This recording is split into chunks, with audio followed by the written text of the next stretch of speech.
The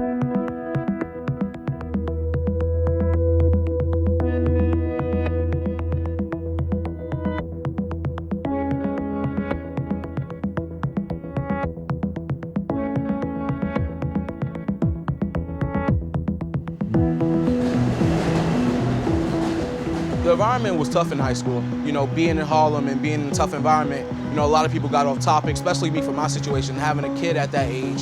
You know, college was the last thing on my mind. He once sat where you sat. He is on track to go to medical school in a couple of years. And he's coming here this morning to talk a little bit about his story. And so I hope that you all join me in giving him a warm welcome. Hey, how you doing today? I see how much I've changed and how much Stony Brook has showed me a different view of life. But you know, if I can make somebody else better, like others have done for me, then I'm blessed and I'm happy about that. From Bronx, New York to doctor, I just feel like it's in my future. My name is John J. Conyers. I'm a junior at Stony Brook University. This is my daughter, Emily Isabella Conyers, a future Seawolf.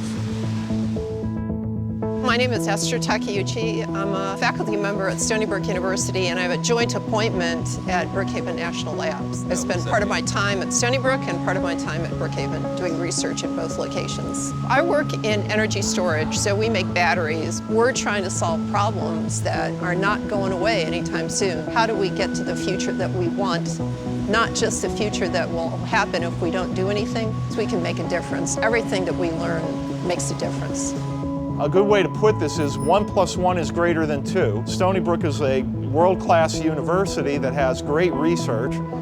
They're even better because they have access to the Brookhaven facilities. And it's better for Brookhaven because of that collaboration. That allows all of us to do things that are at the forefront, not just in New York, but in the world. This is the inside of the Rick Tunnel. This is a circular ring of 3.7 kilometers. If we walk this way, we'll go to the IP6, and that's where the star detector is. So here we are at the top of the star detector. This is where the beam is guided at roughly the speed of light. When such collisions occur, large numbers of particles are produced. The exciting thing is, this material is thought to have existed in the first few microseconds following the Big Bang. For so long, people have thought that the oceans were so vast and limitless that nothing we could do could ever hurt them. Overfishing, dying coral reefs, harmful algal blooms, dead zones where nothing can live. These are all the things that we're seeing today, and the extent of it is getting larger and larger.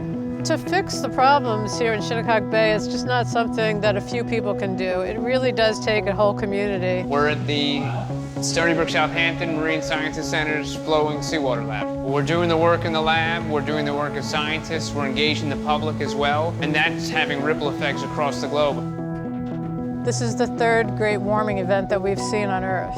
If we just back off, things won't get better. In fact, they'll get worse. We need active intervention. Conservation is more than just not doing something. It's about doing things at some of the highest levels.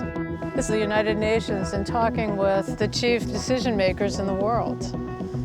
And I'm the kind of scientist who likes to not only explore interesting questions, but to take the answers to those questions and apply them to the real world to make a positive difference. So major depression is the #2 cause of disability worldwide. This is what a healthy brain would look like. This is the average of people with those who have depression. If I can show an image and say, here it is, this is what your brain looks like. I've taken that invisible thing and made it real. There's very few places that can pull something like this off, and Stony Brook does.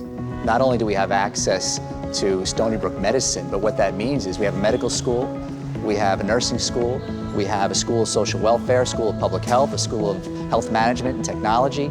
So these are our future workforce. So we're changing the way we do things in healthcare, all with the primary goal of expanding access in the communities that need it the most, from Montauk to, Manhattan. So there's a basic blueprint, whether it's a dinosaur, a bird, a frog, a lizard, or a human, we can take that knowledge and extrapolate to other animals. So this is a skull of Majungasaurus, the top predator in Madagascar 66 million years ago. One of those magical electrical moments of discovery that we strive for.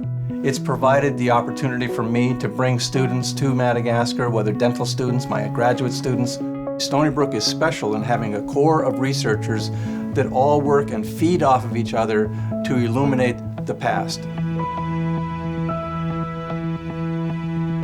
When you get to Madagascar, you'll drive for 10 hours through this amazingly scorched earth.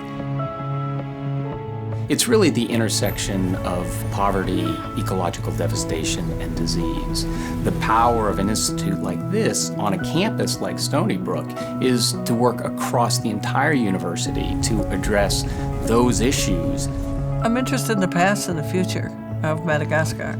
I mean, when I arrived in the rainforest, nothing had been studied, and I knew I needed an army of students. So there'll be people there studying the canopy life, there'll be people there studying insects and chameleons and the rainforest itself, lemurs, of course, and people studying people, too. We have a team that goes out, and it's a health team bringing medicines to people, a dental team to help with some of the amazing health problems. We have an education team that goes to the most remote schools. We're a bustling kind of beehive of activity doing many, many different things all at the same time. You know, when my students get to Madagascar, I explain to them that they're going to choose a research project. And when they choose that research project, choose it carefully, because that's what they're going to do for the rest of their lives.